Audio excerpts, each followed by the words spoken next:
सर्व अच्युत गोत्रे बंधू आणि भगिनी, त्याचप्रमाणे साधू संतांना दंडवत प्रणाम.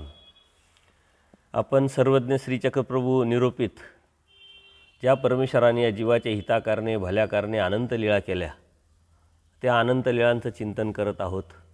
देव आता एका अंकातून लोकोक्तीमध्ये आलेले आहे, पैठणला आलेले आहे.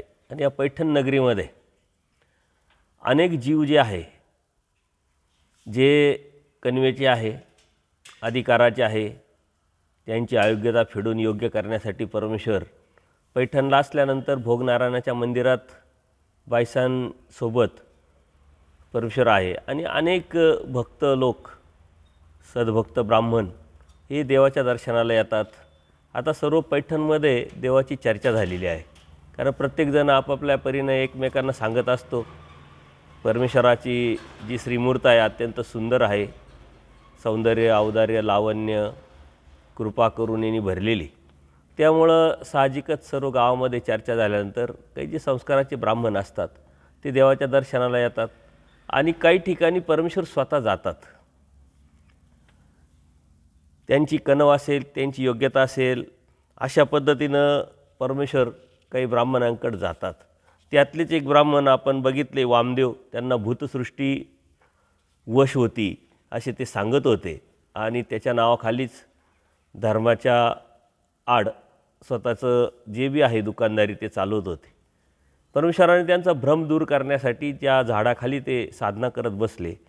स्वतः परमेश्वर तिथं जातात आणि त्यांना विचारतात की तुम्हाला भूतसृष्टी वश आहे तर बोलवा भूतांना. कोणतेही भूत आले नाही, परंतु परमेश्वराने मात्र जेव्हा भूत बोलवले तेव्हा तो घाबरला. आणि तेव्हापासून परमेश्वरावरती त्याची एक निष्ठा, एक बुद्धी निर्माण झाली. आणि तेव्हापासून तो परमेश्वराच्या दर्शनाला यायला लागला. कळत न कळत अप्रत्यक्षरित्या परमेश्वर अशा जीवांना स्वतःची ओळख, स्वतःची जाणीव करून देत असतात. परंतु बुद्धीचा जोर आणि पूर्वकर्माचा संस्कार आणि वर्तमान काळातला प्रयत्न यावरती परमेश्वर त्याला समजणं, जाणणं, भेटणं अवलंबून असतं. आणि तिथं जीवाची चुकी होत असते. देव कळत न कळत कोणाच्या तरी माध्यमातून हे आपल्यालाही जाणवत असतात. परंतु परमेश्वर समजल्यानंतर, कळाल्यानंतर, जाणवल्यानंतर तो परमेश्वराने काय सांगितलेले ते करण्यावरती सर्वस्वी अवलंबून आहे. परंतु आपण त्यावरती चालत नाही आणि भौतिक जगाच्या सुखाच्या अभिलाषेपोटी धार्मिकता करत राहतो आणि म्हणून दर्शनाला येत राहतो. यातलेच असे अनेक ब्राह्मण परमेश्वराच्या दर्शनाला आल्यानंतर त्यांना देवस्थिती देतात, अलौकिक आनंद दाखवतात. परंतु ते फक्त त्या अभिलाषेपोटी दर्शनाला येणारे भरपूर आहे. त्यातला जे वामदेव आहे त्यांची सर्वज्ञावरती आता श्रद्धा बसलेली आहे. कारण ज्याच्यासाठी ते साधना करत होते ती साधना त्याची किती अपूर्ण आहे तर लक्षात आलं. परंतु ज्यांना आम्ही दर्शनाला गेलो नाही ते स्वतः येऊन जी भूतसृष्टी आपल्याला वश आहे त्यातला फोलपणा दाखवतात. त्यामुळं आपोआपच सर्वज्ञानावरती त्यांची श्रद्धा येते आहे. ती विशेष प्रतीती त्यांच्यावर आल्यानंतरही मात्र आम किंवा अहंकार मात्र त्यांचा जात नाही.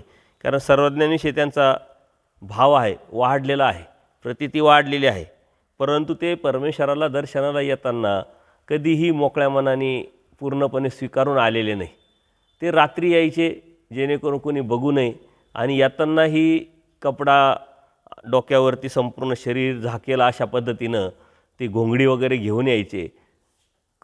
आल्यानंतर भोगनारायणाच्या मंदिरात कोपऱ्यात बसायचे, परमेश्वराचं गुपचूप दर्शन घ्यायचे आणि निघून जायचे. अशा पद्धतीनं चोरून ते आडोशाला बसत, आडोशाला येऊनच परमेश्वराच्या दर्शनाला येत, अंधारातच येत जेणेकरून कुणी त्यांना बघू नये आणि मठात निघून जायचे.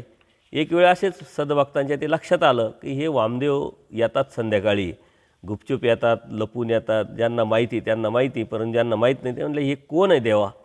हे दररोज संध्याकाळीच येतात, लपून येतात, गुपचूप दर्शन घेतात. आणि मग देवाने त्यांना सांगितलं का हे त्यांच्या शिष्यांना चोरून येतात जेणेकरून त्या शिष्यांना कळू नये, समजू नये की आम्ही सर्वज्ञांच्या दर्शनाला येतो आहे. त्याच्या मनामध्ये एक भीती आहे. जर यदा कदाचित आपणच जर देवाच्या दर्शनाला जातो आहे असं ते आपल्या शिष्याला कळालं तर सारे शिष्य त्यांच्याकडे जातील, आपल्याला कुणीच राहणार नाही. हा भ्रम आपल्याकडे असंच झालेलं आहे.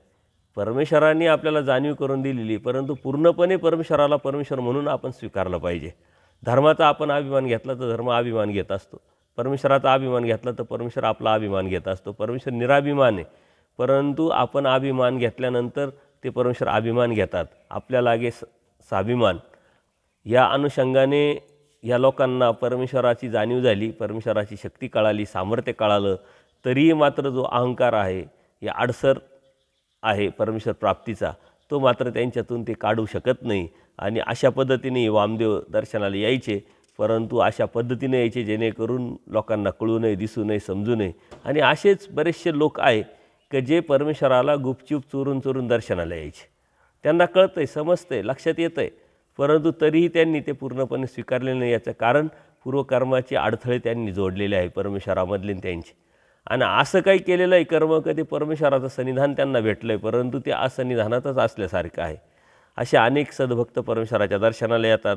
असंच एकदा देवाचा सकाळचा पूजा अवसर झालेला आहे आणि भक्तजनांनी पूजनाची सेवेची परमेश्वरांनी त्यांना संधी दिलेली आहे. पूजा वगैरे किंवा भजन पूजन सर्व परमेश्वराच्या आजूबाजूला जे सद्भक्त आहे त्यांनी देवाचं केल्यानंतर देवाने तिथून गमन केलं आणि दुमजली अशी एक इमारत होती, मंदिर होतं. तिथं जाऊन परमेश्वर वरच्या मजल्यावरती एक अवधूत जे आहे ते तोंड करून वज्रासनी बसलेले होते. अवधूत अर्थात अन्य साधू. तिथं देव स्वतः गेलेले. जसं या वामदेवाकडे देव स्वतः गेले तसे याच्याकडे सुद्धा देव स्वतः गेलेले आहे. त्या जीवाची कणव आहे, त्या जीवाचा अधिकार आहे. पूर्वकर्मात त्यांनी परमार्गाची सेवा केलेली आहे. परमेश्वराच्या अवताराच्या ठिकाणी कळत न कळत त्यांची सेवा घडलेली आहे. जसं बाईसांचं घडलं तसंच बाईसांना जसं घरी जाऊन सबंध दिला तसं देव स्वतः वामदेवाच्या ठिकाणी गेले, तसं याच्यासुद्धा या अवधूताच्या ठिकाणी स्वतः गेलेले आहे. तो माडीवर बसलेला आहे, त्याच्या उजव्या बाजूला सर्वज्ञ विराजमान झाले आणि देव आले बसले तरी त्याला कोणत्याही प्रकारचं त्याचं जाणवलं नाही, कारण त्यांनी डोळे बंद केलेले आहे, त्यांनी डोळे उघडलेच नाही. कोण आलं आहे कोण बसलं आहे त्याच्याशी त्याला कोणत्याही प्रकारचं घेणं नाही. तो त्याच्या साधनेमध्ये मग्न आहे. आता परमेश्वरांनी पुढची कृती काय केलेली आहे की त्याच्या खांद्यावरती आपला श्रीकर स्वतः ठेवला आहे. म्हणजे त्याला अप्रत्यक्षरित्या स्वतः आता संबंध दिला आहे परमेश्वरांनी. मी कोण आहे आणि तू कशासाठी करतो आहे आणि ज्यासाठी तू करत आहे त्या उद्देशाने करत आहे ते मी स्वतः आलेलो आहे हे दाखवण्याचा परमेश्वरांनी प्रयत्न करूनही तो बघा कसा देव येऊनसुद्धा देवाला त्यांनी ओळखलं नाही, काही नाही. देवाने श्रीकर त्याच्या खांद्यावर ठेवला आहे आणि आपल्या श्रीकराने त्याची हनवटी जी आहे ती धरली आहे आणि देव स्वतः त्याला म्हणताय, बापेया येसने जन्म कोणा दादोल्या कारणे शेपी जात असते. हा जन्म जो क्षपत आहे, जी साधना करत आहे तू, तर हे जे आहे हे कोणासाठी करतोय तू, काय तुला मिळवायचं आहे नेमकं. आणि ह्या उद्देशाने परमेश्वरांनी त्याला बोलतं केलं. त्यांनी आपल्याकडं बघावं, डोळे उघडावे, जेणेकरून परमेश्वराला काही देता यावं. अशा उद्देशाने परमेश्वरा स्वतः संवाद करताय, परंतु तो काहीच बोलला पण नाही आणि त्यांनी डोळे पण उघडले नाही. परमेश्वर आलेला आहे, परंतु आपल्याला तो घेता येत नाही. का तर आपली तेवढी कुवत नाही. परमेश्वर स्वतः संधी देत आहे, परंतु आपले जे घेतेद्वार उघडत नाही. याचा अर्थ काय का पूर्वकर्माचा जो अधिकार आहे, जोड आहे किंवा ह्या जन्मातला प्रयत्न आहे आपला कमी पडतो आहे, त्यांनी देवाकडे पाहिलं नाही आणि मग देव स्वतः म्हणतात, ज्ञानेमीन वैराग्य काय करावे बापे. हे वैराग्य पकडलं आहे तू, तुझ्यामध्ये अत्यंत विरक्ती आलेली आहे, तू कोणाकडे बघत नाही, तुझ्या साधनेमध्ये तू मग्न आहे. परंतु जर त्या ज्ञान नसेल तर त्या साधनेला किंवा त्या विरक्तीला कोणत्याही प्रकारचा अर्थ नाही. ज्ञानेविन वैराग्य काय करावे बापिया, त्याचं उलटं जर आपण घेतलं तर वैराग्यविन ज्ञान काय करावे बापिया. म्हणजे जर ज्ञान असेल तर वैराग्य नाही, वैराग्य असेल तर ज्ञान नसेल तर काही उपयोग नाही. कारण ज्ञानातून वैराग्य निर्माण होतं आणि वैराग्य हे ज्ञानातूनच निर्माण झाल्यामुळं जिथं वैराग्य आहे तिथं ज्ञान असायलाच पाहिजे. परंतु काही अज्ञानापोटी हे लोक करत असतात आणि त्यातूनच परमेश्वरांनी खूप मोठा समज, खूप मोठी सीख आपल्याला दिलेली. जर आपल्याला चार गोष्टी कळाल्या, समजल्या, लक्षात आल्या, जाणवल्या तर आपोआपच आपल्या मनामध्ये विरक्ती निर्माण झाली पाहिजे, अभिलाषा निवर्तली पाहिजे. नुसते कपडे वेगवेगळे घातले त्यातून जर आपली आतून विरक्ती जर संपली असं आपण समजत असू तर ते चुकीचं आहे. आणि अशा अनेक लीळा पुढे येणारच आहे. वांबुरीला बी असेच एक अन्य साधू आहे, ते वैराग्याचं ढोंग घेऊन आपलं पूजन पाजन करून घेण्याचा प्रयत्न करतात. बाईसांकरी देव त्यांना त्यांचा फुलपणा दाखवून देतात, समजून सांगतात. तर इथंसुद्धा यांनी वैराग्य तर घेतलं, विरक्तीत आहे, परंतु ज्ञान नाही. का करतो आहे, कशासाठी करतो आहे, काय मिळवायचं आहे, परमेश्वर कोण आहे, आपण हे जे करतो आहे याचा उद्देश काय आहे आणि मला मिळणार का नाही, याचा बोध, जाणीव, समज, ज्ञान कोणत्या प्रकारचं न घेतल्यामुळं ही वैराग्य त्याचं काही उपयोगाचं नाही आहे. आणि अन्य साधूंमध्ये ही वैराग्य आपोआप खूप मिळतं, खूप भेटतं आपल्याला पाहायला, परंतु त्यांना परमेश्वर कोण काय हे समजत नसल्यामुळं ती वैराग्य, ती विरक्ती काही कामाची नाही, परंतु तीच पुढं योग्यता निर्माण करून परमेश्वर त्यांना पुढं नेणार असतो. तर डाव्या कराने हनवटी धरून उजव्या कराने त्यांच्या तोंडात मग परमेश्वरांनी काय केलं, नाविलाज झाला. तर सुपारीच्या काही फोडी, पानाच्या काही विडा त्यांच्या तोंडात घातला. त्याने तो तांबूळ घेतला, पण डोळे मात्र उघडले नाही. कोणत्याही प्रकारचा रिस्पॉन्स नाही. आपलं ते घेतलं, खाल्लं आणि परमेश्वर मग बाईसा बाबांना हे विचारतात. ते बाईसा सर्व बघतात की देव स्वतः आलेले. आता बाईसा ह्या प्रेमी भक्त आहे, बोध झाला आहे, परमेश्वर आहे आणि परमेश्वर स्वतः या लोकांकडे येतात, काहीतरी सांगण्याचा प्रयत्न करतात, संबंधदान देतात, तरी हे लोक मात्र कोणत्याही प्रकारचा देवाला रिस्पॉन्स देत नाही. असा काय प्रकार आहे, असं या जीवानी काय जोडलेलं आहे की देव स्वतः यावं, आणि काय जोडलेलं नाही का त्यांना देव येऊनही बी घेता येत नाही. बाईसांनाही एक प्रश्न निर्माण होतो आहे आणि त्या देवाला विचारतात, बाबा ज्ञानाशिवाय वैराग्य काय करायचे असं म्हटलं, पण बाबांनी हा विडा मग करून दिला, ते कसे काय? ज्ञानविन वैराग्य, देवाला तर माहिती आहे वैराग्य आहे, पण ज्ञान नाही यांना. स्वतः मी आलो आहे तरी आम्हाला रिस्पॉन्स देत नाही, तरी तुम्ही विडा का दिला म्हटले, याला पान सुपारी का दिली म्हटले.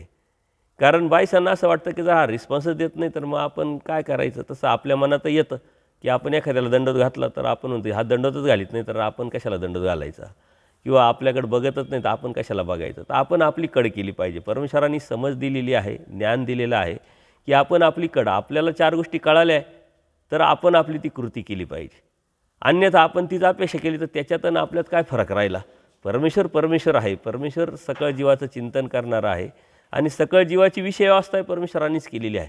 हे जरी अन्य लोक आहे, हे देवीदेवतेची भक्ती करत आहे, साधना करत आहे, परंतु ते अज्ञानवश असल्यामुळं परमेश्वर त्यांची विषय व्यवस्था करतात.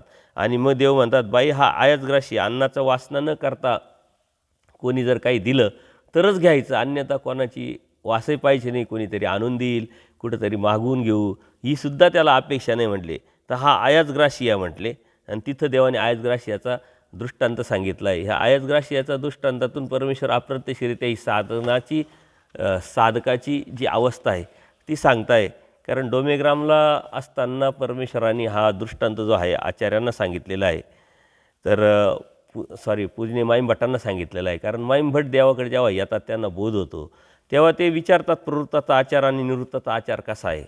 आणि त्या पद्धतीनं मग परमेश्वरांनी त्यांना हे उत्तर दिलेलं आहे की जर प्रवृत्ताचा आचारच एवढा मोठा आहे तर निवृत्ताचा आचार आमच्याकडून कसा घडेल, असं माईम भट्ट देवाला सांगताय. कारण का तर देवाने सांगितलेला प्रवृत्ताचा आचार हाच त्यांना खूप मोठा वाटला, थोडक्यात वासनिकाचा आचार.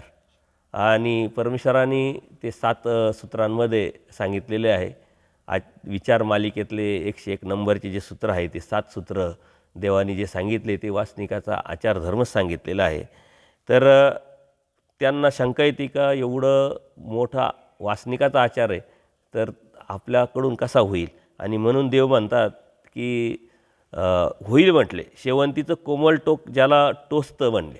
एखादा राजा असतो बघा, तो अत्यंत आपल्या विषयव्यवस्थेमध्ये मग्न असतो आणि झोपायला गेल्यानंतर त्याला शेवंतीचं जे फुलं आहे ते टाकलेले असतात, परंतु एखादं जर टोक कळत न कळत जर तिथं राहिलं तर त्याला ते टोचतं. परंतु तोच जेव्हा लढायला जातो तेव्हा कितीतरी तलवारीचे भाल्याचे घाव तो सहन करत असतो. त्याप्रमाणे म्हटले तुम्हाला एकदा का देव मिळायला पाहिजे, परमेश्वराला प्राप्त करायचं आहे, मुक्तीची चाड आहे, त्यावेळेस मात्र तुमच्याकडूनच हे होऊ शकतं म्हटले. आणि म्हणून मग त्यावेळेस तो जीव उठतो, निग्रह करतो आणि जो निग्रह केलेला आहे, जे परमेश्वराने तत्त्वज्ञान सांगितलेले ते सिद्धीस पण नेत असतो ना, अशा जीवाकडून मात्र हे होत असतं म्हटले. आणि जितकं तुम्ही असं कराल निग्रह किंवा आचार, तितकं दैवसुद्धा तुम्हाला सहाय्य करतं. आम्हीसुद्धा तुम्हाला सहाय्य करू. आणि मग त्यांनी विचारलं की हे कसं. आणि मग त्या आयतग्राशियाच्या माध्यमातून दृष्टांतातून परमेश्वरांनी सांगितलेलं आहे की कुणी आयतग्राशी असतो, निग्रह करतो, तत्त्वज्ञान आचार विचार पाळायला सुरुवात करतो, त्यावेळेस त्यांनी जे करायचं आहे त्यांनी ते ठरवलं आहे, मग त्यानंतर परमेश्वर मात्र त्याला जे द्यायचं आहे साह्य ते करतात. ज्याप्रमाणे आपण एखादं जेवण करत असतो, जेवण तोंडात टाकणं, चावणं, गिळणं आपल्या हातात आहे, परंतु ते पचवणं मात्र दुसरा कोणीतरी आहे. तसा परमेश्वराच्या ठिकाणी परमेश्वराच्या प्राप्तीच्या उद्देशाने आपण जेव्हा निग्रह करतो, आचाराचा विचाराचा विचार करून त्यावरती चालण्याचा प्रयत्न करतो, तेव्हा आपण आपली कड करावी, परमेश्वर मात्र परमेश्वराची कड करून आपल्याला साह्य करतात. अशा पद्धतीने आयसग्रास याचा दृष्टांत परमेश्वर बाईसांना सांगतात की हे जे जीव आहे यांना अज्ञान आहे, बोध नाही आहे, पूर्वकर्माची त्यांची जोड नाही, कळत न कळत आहे तो भूतभजन घडलेलं नाही आहे, परंतु ते निग्रह करतात आणि ते निग्रहावरती जाऊन आचार करण्याचा प्रयत्न करतात, तर परमेश्वर स्वतः त्यांना साह्य करतात. कळत न कळत त्यांच्याकडून केलेली क्रिया घडून घेतात आणि मग ज्ञानाला पात्र करून, अयोग्य जीवाला योग्य करून, पदाला पात्र करून परमेश्वर त्यांना प्राप्तीला नेत असतात. कारण ते त्यांची कड करताय, परमेश्वर परमेश्वराची कड करणारा आहे. या अन्य जरी असले तरी आपण समजतो आहे अन्य, मात्र परमेश्वर सकळ जीवाचं चिंतन करतात आणि प्रत्येक जीवाची त्यांनी विषय व्यवस्था केलेली आहे. अशा पद्धतीनं परमेश्वराने खूप मोठी समज आपल्याला दिलेली आहे. कारण म्हणून आपणही कधीही कोणालाही कमी लेखलं नाही पाहिजे. आपण इथपर्यंत पोचलो आहे, पण आल्यानंतर आपण काय करतो आहे? आपण तत्त्वज्ञान सांभाळतो आहे का? निग्रह करतो आहे का? आचाराच्या बाजूने परमेश्वराने सांगितले तत्त्वज्ञान आपण किती अंगीकारतो आहे, किती पाळतो आहे, यावरती आपण लक्ष दिलं पाहिजे.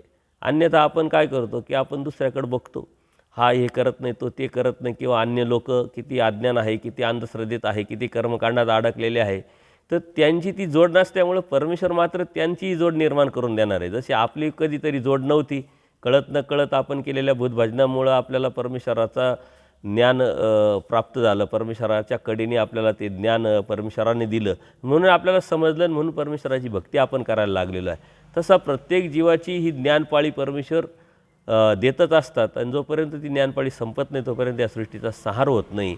म्हणून परमेश्वर प्रत्येकाचा विचार, प्रत्येकाचं चिंतन, प्रत्येकाची विषय व्यवस्था त्यांनी केलेली आहे.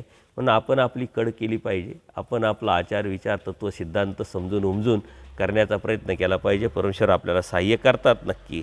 तर त्याप्रमाणे परमेश्वर असंच एका ठिकाणी एका दिवशी सकाळचा पूजा अवसर परमेश्वराचा झालेला आहे आणि हा पूजा अवसर झाल्यानंतर देवाने तिथून गमन केलं पीठ जे याला, म्हणजे तिथं एक ठिकाण आहे, मंदिर आहे, त्या ठिकाणी त्यांनी गमन केलं. तर सोबत परमेश्वराच्या ग्रह सारंगपाणी होते आणि देव तिथं गेल्यानंतर एका लिंबाखाली उभे राहिले. त्या लिंबाखाली बसल्यानंतर, उभे राहिल्यानंतर बऱ्याच फांद्या त्या लिंबाच्या झुकलेल्या होत्या. देव त्यांना म्हणतात, ग्रह सारंगपाणीला काय हे जे लिंबाचं पान आहे तुम्ही घ्या, खा, चाखा म्हटले. तर त्यांनी तसं केलं आणि देवाने त्यांना विचारलं, काही कसं आहे? म्हणजे कडू आहे, अत्यंत कडू. आता लिंबाचं पान कडूच असतं, ते कडू आहे असं म्हटल्यानंतर देवाने परत दुसरं पान चाखायला लावलं आणि ते अत्यंत त्यांना गोड लागलं आणि त्या पद्धतीनं सगळी फांदीच त्यांनी ती गोड करून टाकली परमेश्वराने. आता परमेश्वराला अप्रत्यक्षरित्या त्यांना हे दाखवायचं आहे की आम्ही कोण आहोत, परमेश्वर आहोत आणि आम्ही कडूचं गोड करू शकतो, गोडाचं कडू करू शकतो. अर्थात या सृष्टीचा जो अध्यक्ष आहे चाराचार सृष्टीचा, तो मीच आहे आणि आम्ही तुम्हाला अप्रत्यक्षरित्या हे दाखवतो आहे, सांगतो आहे, तुम्ही ओळखा. परंतु एवढा चमत्कार करूनसुद्धा त्यांच्या ते लक्षात येत नाही, ते जाणवत नाही. परमेश्वर जाणीजे, परमेश्वराकडून परमेश्वर जाणवण्याचा आटोकाट परमेश्वराचं देणं असतं, परंतु जीवाचं घेणं हे जीवाच्या पूर्वकर्माच्या संस्कार, त्याचा प्रयत्न, थोडीशी बुद्धी विचार करण्याची ताकद निर्माण केली तर तो होऊ शकतं. सर्वसामान्य माणूस आहे, त्यांनी विचार केला पाहिजे की अरे, जे लिंबाचं झाड आजपर्यंत आपण कडूच ऐकलं, ते कडूच लागलं, परंतु देवाने आपल्याला ते खायला लावलं, कडू लागलं, परंतु दुसऱ्या क्षणाला ते गोड झालं. याचा अर्थ ही कोणीतरी वेगळे असावेत. ज्याप्रमाणे पूजनीय भांडारेकरांना जाणीव झाली, त्याप्रमाणे प्रत्येकाला जाणीव होणं अशक्य आहे. मागील फांकीपा असं म्हणतात पूजनीय भांडारेकरांना, ही माझी हितक्षा आहे, आणि उठले देवाच्या पाठीमागं लागले. कोणत्याही प्रकारचा चमत्कार नाही, कोणत्याही प्रकारचा काही दाखवलं नाही, फक्त शब्दासरशीच शब्दवेदेच्या रसाच्या अनुषंगाने त्यांना हितक्ष कळाल्याने हे प्रत्यक्ष परमेश्वर त्यांना दाखवत आहे, जाणवत आहे, तरी त्यांच्या लक्षात येत नाही. अशा पद्धतीनं परमेश्वर अनेक जीवांना त्यांच्या योग्यतेनुसार, त्यांच्या कन्वेनुसार, त्यांच्या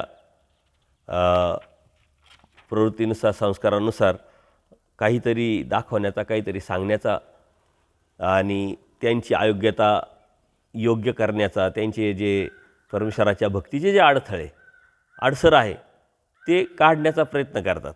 आपणही आपल्या जीवनामध्ये इथपर्यंत आलो तर कळत न कळत, अचानक किंवा योगायोगाने आलेलं नाही आहे. परमेश्वराने आपल्यालासुद्धा फॉलो केलेलं आहे अशाच पद्धतीनं. काल आपण काय जेवण केलं आहे आपल्याला माहीत नाही, तेव्हा पूर्वकर्मात पूर्वजन्मात आपलं काय झालं आहे आपल्याला माहीत नाही, पण इथपर्यंतचा जो प्रवास आहे हा परमेश्वराच्या कृपेनं आणि परमेश्वराच्याच सहाय्यतेने इथपर्यंत आलेला आहे. आज मात्र आपण भाग्यवान आहोत का परमेश्वर आपल्याला कळाला, समजला, जाणवला. तो परमेश्वर कोण याचा बोध परमेश्वराने प्रत्यक्ष आपल्याला देऊन सांगितलेला आहे. परंतु त्या बोधाच्या नंतरची कृती, बोधाच्या नंतरचा जो कड आहे तो मात्र जीवाचा आहे आणि तो आपण केला पाहिजे.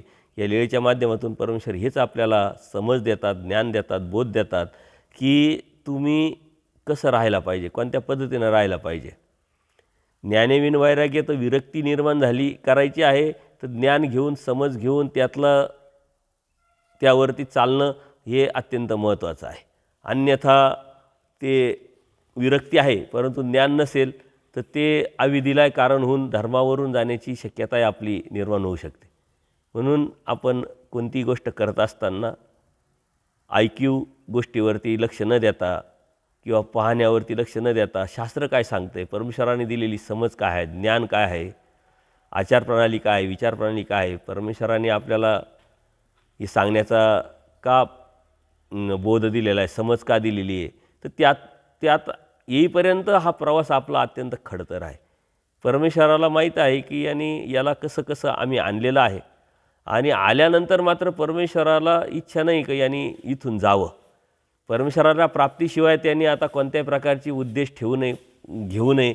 हा उद्देश ठेवूनच परमेश्वराने आपल्याला कळत न कळत कोणाच्या तरी माध्यमातून म्हणा किंवा आपल्याला काहीतरी सूचित करून परमेश्वर आपल्याला सावध करतात आणि धर्मावरती चालण्यासाठी समज, बोध आणि ज्ञान देत असतात. त्यावर आपण चालून निग्रह करून, प्रयत्न करून चालत राहिलो तर परमेश्वरही आपल्याला सहाय्य करतील. फक्त आपण आचाराचा विचार केला पाहिजे. आचाराचा आपण विचारच करत नाही. जोपर्यंत आचाराचा विचार करत नाही तोपर्यंत विचार आपले परिपक्व दृढ होत नाही. आचार्ययोग्यता विचारे दृढता. आणि आचाराचा विचार करत असताना जेव्हा आचारावर करायला सुरुवात करतो त्यावेळेस नक्कीच परमेश्वर आपल्याला सहाय्य करून परमेश्वराच्या प्राप्तीपर्यंत परमेश्वरच नेत असतात. सर्वज्ञ श्री चक्रधर स्वामी की जय. दंडवत हो.